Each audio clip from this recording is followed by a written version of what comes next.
¿Puede la prisión convertirse en una sentencia de muerte antes del juicio? Desde John Gotti, el Don Elegante, hasta el Merpacho Herrera, prepárate para descubrir cómo incluso los capos más temidos no pudieron escapar de su final más brutal tras las rejas. Número 1. El Merpacho Herrera, el ascenso y la caída de un capo. El 6 de noviembre de 1998, el infame Elmer Pacho Herrera fue brutalmente asesinado a tiros en su prisión por un recluso ebrio. Para comprender este impactante suceso, primero debemos ahondar en el pasado histórico de Herrera. Era el equivalente colombiano de El Chapo, conocido por su despiadado enfoque en el narcotráfico y su disposición a eliminar rivales. Nacido el 24 de agosto de 1951 en Palmira, Valle del Cauca, Herrera tuvo una crianza humilde. Estudió mantenimiento técnico en la escuela secundaria, lo que posteriormente le ayudó a conseguir un trabajo en Estados Unidos. Sin embargo, mientras vivía en Estados Unidos, descubrió el lucrativo mundo de la distribución de cocaína en la ciudad de Nueva York. Entre 1975 y 1978, Herrera enfrentó arrestos por distribución de cocaína, lo que llevó a su deportación a Colombia. Sin embargo, esto resultó ventajoso, ya que le permitió establecer conexiones en Cali con el Cártel de Cali, negociando derechos de suministro y distribución para la ciudad de Nueva York. Con estos derechos, abrió rutas de tráfico a través de México, aprovechando los contactos que había hecho previamente. Esto lo convirtió en un proveedor clave de cocaína en Estados Unidos. Herrera también era conocido por operar uno de los esquemas de lavado de dinero más sofisticados de Colombia, acumulando una riqueza que superaba con creces lo imaginable. Su riqueza lo elevó a una posición de poder dentro del Cártel de Cali, otorgándole el control sobre numerosas rutas de tráfico. Pero con el poder vinieron enemigos formidables, entre ellos Pablo Escobar. A pesar de sus negocios de alto perfil, Herrera logró mantenerse alejado de la atención mediática hasta que Escobar cometió 2 intentos de asesinato. Estos intentos arrojaron luz sobre las operaciones de Herrera, contribuyendo significativamente a su desaparición. En noviembre de 1991, la DEA inició la Operación Kingpin, dirigida a las redes de distribución de Herrera en la ciudad de Nueva York. Esta operación implicó más de 100 intervenciones telefónicas autorizadas por la Corte que revelaron el funcionamiento interno del Cártel de Cali. Ante la creciente presión, Herrera se entregó al bloque de búsqueda, una unidad policial colombiana. A cambio de su cooperación, recibió una condena de 14 años de prisión que muchos consideraron leve. Aunque se trataba de sus crímenes, nunca volvió a gozar de la verdadera libertad. El día de su asesinato, un recluso llamado Rafael Ángel Uribe Serna se acercó a Herrera en el campo de fútbol de la prisión, fingiendo abrazarlo, sacó un arma de fuego y le disparó 7 veces en la cabeza. Herrera fue trasladado de urgencia al hospital, pero fue declarado muerto poco después de llegar. Esto marcó el final de la vida de un conocido criminal, un duro recordatorio de la violenta realidad que a menudo acompaña al narcotráfico. ¿Crees que estos delincuentes recibieron su merecido? ¿O son igual de malos quienes los mataron? Cuéntanoslo en los comentarios. Nos vemos en la próxima. Número 2. El hombre de hielo. La última racha fría de un sicario. A continuación, profundicemos en la vida de Mark the Iceman Fellows, una figura notoria en el submundo de Manchester. En una gélida noche de 2015, llevó a cabo el asesinato de uno de los gánsteres más infames de Manchester, Ralph, justo afuera de su casa. Este brutal acto consolidó la reputación de este tipo como uno de los sicarios más fríos de la región. Sin embargo, no era el típico sicario, era el asesino predilecto de narcotraficantes y gánsteres que necesitaban eliminar a objetivos de alto perfil. Nacido el 5 de septiembre de 1980 en Salford, Manchester, Mark se mudó posteriormente a Warrington, donde pasó sus años de formación. Para 2015, se había entregado por completo a la delincuencia y se había convertido en un criminal empedernido, aceptando contratos para cualquiera dispuesto a pagar. Ese año marcó un momento crucial en su carrera cuando atacó a Paul Massey, conocido como Mr. Big. Massey era una figura muy conocida en todo el Gran Manchester,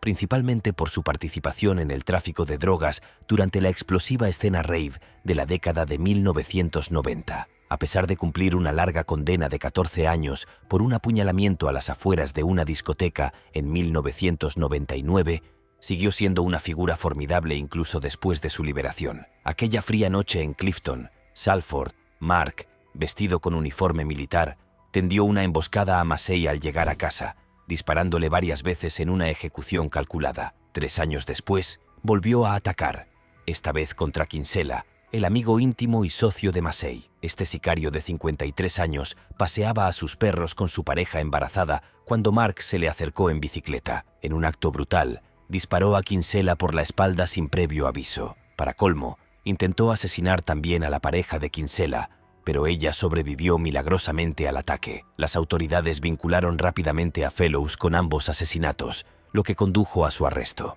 Al enfrentarse a cargos de asesinato en primer grado, fue condenado a cadena perpetua. Sin embargo, el drama no terminó ahí. Apenas un mes después de su sentencia, Mark se convirtió en blanco de la violencia dentro del sistema penitenciario.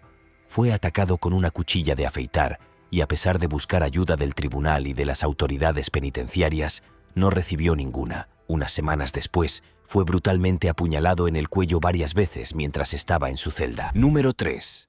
El chino Anthrax. Una caída brutal. El 14 de mayo de 2020, el infame narcotraficante mexicano José Rodrigo Aretiga Gamboa, conocido como el chino Anthrax, fue brutalmente asesinado por un escuadrón del cártel de Sinaloa mientras se encontraba bajo arresto domiciliario. Para entender por qué el chino fue atacado, retrocedamos en el tiempo y examinemos su historia. En 1946, el chino fue visto en su casa pasando tiempo con su esposa y su hija pequeña. Ante las dificultades económicas, recurrió a sus vecinos, la familia Zambata, en busca de ayuda. Sin embargo, la caída de Anthrax en el peligroso mundo del narcotráfico no fue algo repentino. Inicialmente, se le encomendó comprender la logística del narcotráfico, aprendiendo los entresijos del negocio antes de comenzar a realizar entregas más pequeñas. A medida que perfeccionaba sus habilidades, desarrolló una elaborada estrategia para transportar grandes cantidades de sustancias ilegales de México a Estados Unidos, evadiendo a las autoridades. A través de innumerables negocios, el chino amasó una fortuna asombrosa, impulsado por el deseo de asegurar una vida estable para su familia. Pero a medida que acumulaba riqueza y poder, sus ambiciones comenzaron a expandirse. Finalmente, formó los Anthrax, un grupo armado del cártel de Sinaloa que proporcionaba seguridad al notorio capo de la droga, el Mayo Zambada. A partir de ese momento, los Anthrax se hicieron famosos por sus brutales tácticas, eliminando a sus rivales con extrema violencia y deshumanización. La búsqueda de notoriedad de El Chino no terminó ahí. Recurrió a las redes sociales para mostrar su estilo de vida, buscando la fama en el mundo criminal. Pero su prestigio se desmoronó en diciembre de 2013, cuando fue arrestado en un aeropuerto de los Países Bajos. Su identificación se vinculó con el infame anillo de diamantes que lucían los miembros de los Anthrax, lo que finalmente condujo a su captura. En enero de 2014, fue extraditado a Estados Unidos para enfrentar graves cargos relacionados con el narcotráfico. Tras una prolongada serie de audiencias judiciales, se declaró culpable en marzo de 2015 y recibió una sentencia sorprendentemente leve de poco más de 7 años de prisión, lo que generó dudas sobre su posible cooperación con las fuerzas del orden. Tras cumplir 5 años, fue puesto en libertad bajo arresto domiciliario. En marzo de 2020, se hizo evidente que el chino había negociado un acuerdo con las autoridades, lo que llevó a los miembros del cártel de Sinaloa a cuestionar su lealtad y confiabilidad. La noche del 14 de mayo de 2020, el chino se encontraba en casa de su hermana, disfrutando de una cena con ella y su esposo. De repente, un equipo de sicarios armados del cártel de Sinaloa irrumpió, lo que desencadenó un feroz tiroteo. El chino respondió al fuego con un rifle de asalto y el tiroteo continuó durante toda la noche. Sin embargo, cuando él y su hermana se quedaron sin municiones, no tuvieron más remedio que rendirse. En un final escalofriante, fueron ejecutados en su casa. Al día siguiente, las fuerzas del orden descubrieron una camioneta negra con 3 cadáveres en su interior, lo que confirmó la muerte de El Chino, su hermana y su esposo. Este trágico giro de los acontecimientos sirve como un duro recordatorio del violento mundo del narcotráfico y las inevitables consecuencias de la traición. Número 4. Joe Leg Morgan, el inolvidable gángster. A continuación, nos centramos en Joe Peg Leg Morgan. El 27 de octubre de 1993, mientras cumplía cadena perpetua en la prisión estatal de California, Corcoran, recibió la sombría noticia de que le habían diagnosticado un cáncer de hígado inoperable. Este diagnóstico añadió un capítulo intrigante a su ya compleja vida tras las rejas. En la década de 1990, Morgan se había labrado un nombre como gángster, convirtiéndose en el primer miembro no hispano de la mafia mexicana. Nació en la pobreza y estuvo muy influenciado por su entorno. En su adolescencia, se unió a la pandilla callejera Ford Medavia, una de las más antiguas de Los Ángeles, antes de unirse finalmente a la mafia mexicana. Su camino hacia la delincuencia comenzó cuando asesinó al padre de su novia en 1946, lo que lo llevó a su arresto. Mientras esperaba el juicio, logró escapar de la custodia usando la identificación de otro recluso, pero pronto fue recapturado y enviado a la prisión estatal de San Quintín. Con solo 17 años en ese momento, Morgan demostró una notable habilidad para la evasión y el delito. En 1955 obtuvo la libertad condicional, pero pronto fue arrestado de nuevo por robo a mano armada. Tras robar más de $185 de un banco en West Covina en 1961, Morgan orquestó una audaz fuga de la cárcel del condado de Los Ángeles, ocultando hojas de sierra en su pierna protésica, lo que le valió el apodo de Pata de Palo. Tras su fuga, forjó vínculos con figuras influyentes tanto del mundo de los cárteles como de la mafia. Se convirtió en una figura clave en la distribución de cocaína y heroína por toda California. A finales de la década de 1970, Morgan era un miembro de alto rango de la mafia mexicana, con amplios contactos en Estados Unidos y México. Finalmente, fue aprehendido de nuevo y condenado a cadena perpetua por una serie de robos a mano armada. En la década de 1970, tras su diagnóstico de cáncer de hígado, la esposa de Morgan solicitó su liberación por razones humanitarias. Sin embargo, antes de que el tribunal pudiera conceder su apelación, Morgan falleció, dejando tras de sí un legado como una de las figuras más notorias del mundo criminal. En un impactante giro de los acontecimientos, el conocido miembro del cártel Gabriel el Pirata García tuvo un destino sombrío en prisión. Alguna vez temido por sus tácticas despiadadas y su imponente presencia, García cumplía una larga condena por narcotráfico y delitos violentos. Conocido por su distintivo parche en el ojo adornado con una calavera, mantenía una imagen amenazante incluso tras las rejas. Sin embargo, su reinado llegó a su fin durante un violento motín carcelario. En medio del caos, pandilleros rivales atacaron a García, buscando venganza por traiciones pasadas. Testigos informaron que estaba en silla de ruedas después de un altercado anterior, lo que lo convirtió en un blanco fácil. El levantamiento dejó 10 reclusos muertos, incluyendo a García, mientras la prisión luchaba por recuperar el control. Su caída planteó interrogantes sobre la seguridad dentro de los muros de la prisión y las continuas luchas de poder entre pandillas. ¿Cómo pudo caer tan rápidamente una figura tan notoria? ¿Qué significa esto para el futuro del crimen organizado tras las rejas? Cuéntanos en los comentarios. Número 5. Joseph Hutchinson. Una rivalidad se tornó fatal. Ahora hablemos de Joseph Hutchinson. El 4 de agosto de 2023, agentes del Departamento del Sheriff del Condado de Los Ángeles realizaban un control de seguridad rutinario en una prisión del centro. Encontraron a Hutchinson, de 51 años, con heridas de arma blanca en su celda compartida. ¿Qué provocó este trágico suceso? Los detalles de la muerte de Hutchinson siguen siendo algo ambiguos. Su fallecimiento ocurrió apenas un mes después del asesinato de Michael Torres, de quien hablamos anteriormente. Al igual que Torres, Hutchinson fue miembro durante mucho tiempo de la pandilla del Valle de San Fernando.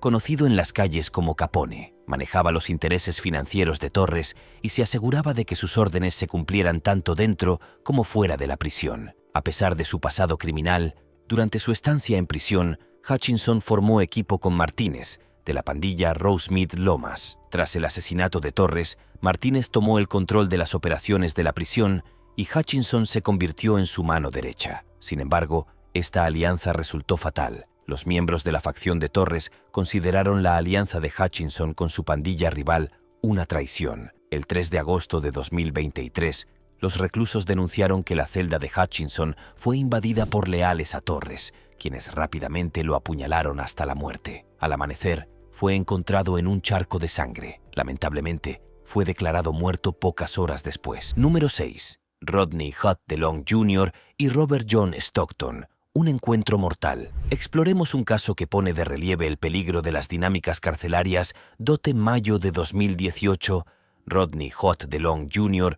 fue recluido en una celda con Robert John Stockton en la prisión estatal de High Desert, Nevada. Esta decisión fue tomada por los funcionarios de la prisión para gestionar eficazmente la población reclusa. Sin embargo, Stockton no era un recluso cualquiera, era socio de la Hermandad Aria y había cometido un asesinato para la pandilla 2 años antes. Trágicamente, minutos después de ser recluido en la celda, DeLong fue encontrado sin vida en el suelo, sangrando profusamente. Cumplía una condena de 9 años por robo, agresión con arma mortal y posesión de drogas. Por otro lado, Stockton utilizó un cuchillo improvisado, fabricado con una puerta de metal, para apuñalar a DeLong varias veces en el cuello y los ojos. Tras el ataque, Stockton devolvió tranquilamente el arma y su bandeja de comida a los guardias. Lo más desgarrador de este incidente es que a DeLong solo le quedaban 7 meses de condena. Entonces, ¿qué hizo para merecer un destino tan brutal? La respuesta está en su historial carcelario. DeLong fue identificado como enemigo de la Hermandad Aria.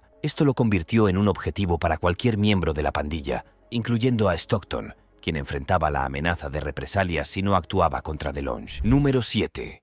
El Nato, el capo del cártel. ¿Por dónde empezar? Ernesto Alfredo Peñón de la Cruz, conocido como El Neto, fue una figura importante en el mundo de los cárteles mexicanos. Lideró los Mezclis, una pandilla callejera que operaba en Ciudad Juárez, estrechamente asociada con el Chapo. Nacido el 6 de abril de 1989 en Chihuahua, México, El Neto comenzó su vida criminal incluso antes de llegar a la edad adulta, cometiendo delitos que pasaron desapercibidos. Para 2007, las autoridades mexicanas finalmente lo reconocieron como un violento líder criminal. Describir a El Neto como alguien que mataba por placer no sería una exageración. Era conocido por enviar cabezas cortadas en hieleras a sus enemigos. Bajo su mando, los Mezclis cometieron numerosos secuestros, extorsiones y actos de violencia atroces. Para 2009, su notoriedad lo alcanzó, lo que lo llevó a su arresto por participar en 30 secuestros en su estado natal. En diciembre de 2010, recibió una asombrosa sentencia de 224 años de prisión. Pero ese fue solo el comienzo de su saga. El 1 de enero de 2023, El Neto se fugó del penal estatal Cedeso número 3 en Ciudad Juárez junto con otros 24 reclusos. La fuga involucró un violento tiroteo que resultó en la muerte de 17 personas, incluidos 10 guardias. Sin embargo, esto fue solo el preludio de su destino. Tan solo 4 días después, un operativo conjunto del ejército mexicano y la policía estatal condujo a la caída de El Neto. En la colonia azteca, se enfrentó a un tiroteo con militares antes de intentar huir en su BMW. Desafortunadamente para él, la suerte se le acabó y fue asesinado a tiros en la calle. Si bien no murió en prisión, las imágenes gráficas que surgieron tras su muerte sugieren que quizás prefirió ese destino.